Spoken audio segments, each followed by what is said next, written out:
Salut les hérétiques, aujourd'hui je refais la critique d'Inari Koi Ryoa qui a été le premier animé que j'ai critiqué. Donc le rendu n'était pas très bon. C'est pour cela que je le refais à nouveau avec les nouvelles modifications que j'ai apportées au fur et à mesure que j'ai fait des critiques. Cet animé est de Toru Takahashi et il est produit par le studio IMS. Il est composé de 10 épisodes. C'est un animé du genre comédie et fantasy. Pour l'histoire, Inari est une jeune étudiante maladroite qui est amoureuse d'un camarade de classe. Un jour en rentrant chez elle, elle emprunte toujours le même chemin qui passe à côté d'un temple. Elle trouve un jeune renard blessé tombé dans la rivière. Elle va le sauver. Ensuite, le jeune renard l'amène au temple du dieu Uka.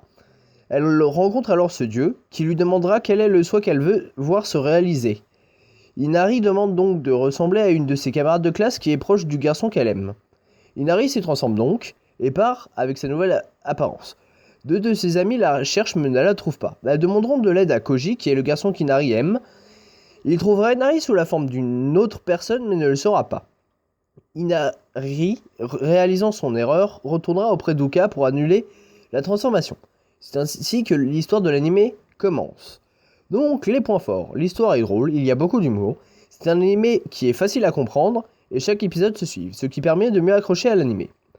Les points faibles, l'histoire a des passages tristes et c'est encore un anime qui parle de Dieu, ce qui est relativement courant. Donc maintenant je vais vous présenter les personnages. Il y a Inari Fushimi, c'est le personnage principal de l'anime. Elle est étudiante, elle a le don de voir les esprits ainsi que les dieux. Elle est très maladroite, elle a beaucoup de mal à exprimer ses sentiments à Koji, et elle se liera vite d'amitié avec la déesse Uka. Elle est doublée par Naomi Ozora, qui a aussi fait la voix d'Ogata dans The Idolmaster.